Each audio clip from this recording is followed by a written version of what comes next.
alayhi wa sallam, donne la bonne nouvelle à ceux qui marchent dans les ténèbres, ça veut dire dans le noir pour aller aux mosquées, par la lumière éclatante le jour du jugement. Donc, tu marches dans le noir pour aller à la mosquée, tu auras la lumière dans l'au-delà. Mais la lumière dans l'au-delà, ce n'est pas en vérité lumière pour illuminer le chemin, c'est plutôt de la métaphore. Ça veut dire, c'est une lumière sur le visage. C'est un pardon de la part de Dieu. C'est une clémence de la part de Allah tabaraka wa ta'ala, parce que tu vas dans le noir pour prier dans la mosquée. Et ça, c'est une très grande chose, le fait d'aller à ces deux prières-là, l'Isha et le Subh, pour les faire en groupe. Parce que le prophète sallallahu alayhi wa sallam a dit dans un autre hadith, celui qui fait la prière de l'Isha en groupe, c'est comme s'il a veillé la moitié de la nuit. Et celui qui fait le Subh en groupe, c'est comme s'il a veillé toute la nuit. Imaginez, tu fais Isha et tu fais Subh en groupe à la mosquée, c'est comme si tu as veillé la nuit, comme quelqu'un qui a veillé toute la nuit. C'est une récompense qui ressemble à ça. Et dans un autre hadith, celui qui fait Subh en groupe, c'est comme s'il a veillé la moitié de la nuit. Du coup, de toute façon, joindre entre les deux hadiths-là, et si tu fais l'Isha et Subh, tu as fait, c'est comme si tu as veillé toute la nuit. Et ça, tu as besoin de combien de temps pour veiller toute la nuit? Par le fait de prier le Isha en groupe et le Subh en groupe, mais quel bienfait et quelle grande récompense de la part de Allah tabaraka wa ta'ala. Donc c'est encouragement à faire ces deux prières en groupe, et bien sûr les autres aussi, surtout l'Asr. Hein? Mais c'est bien de les faire en groupe.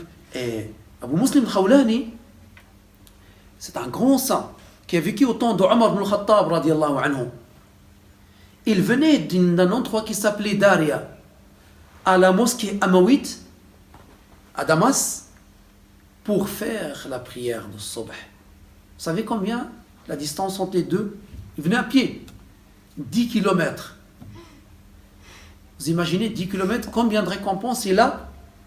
Comme on a dit, chaque pas élevé 1 degré et un péché pardonné. Et c'est pas pour rien qu'Abu Muslim Khawlani a eu un très grand prodige. Il y avait à son époque quelqu'un qui s'appelait Aswad al-Ansi.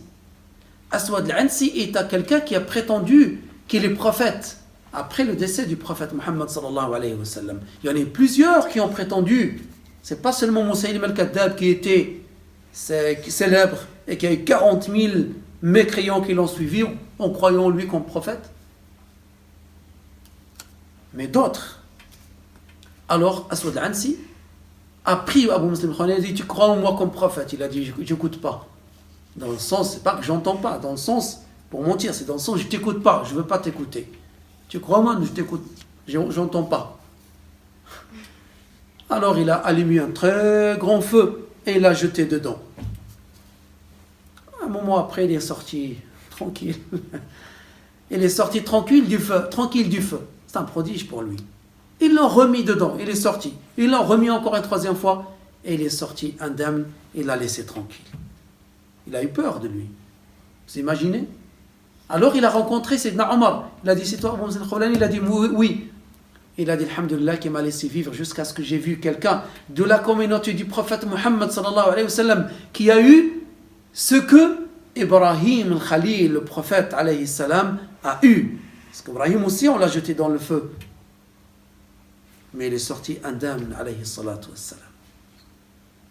Et Abu Muslim Khawlani était une fois devant sa maison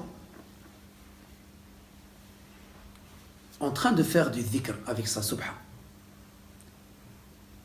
Il s'est endormi, il s'est réveillé, il a vu la subha tourner autour de sa main. Il a continué ce mouvement en disant Subhanallah, en faisant tasbih. Après, il a vu, il était étonné, il a demandé à sa femme, il a dit, viens voir. Sa femme est venue, elle a vu, mais après, il s'est arrêté, subha, de faire cela. Et c'est pas pour rien que Abu Muslim Khawlani a eu ces choses-là. Juste ça, cet acte-là, de marcher 10 km pour faire la prière. L'encouragement à faire la prière en groupe.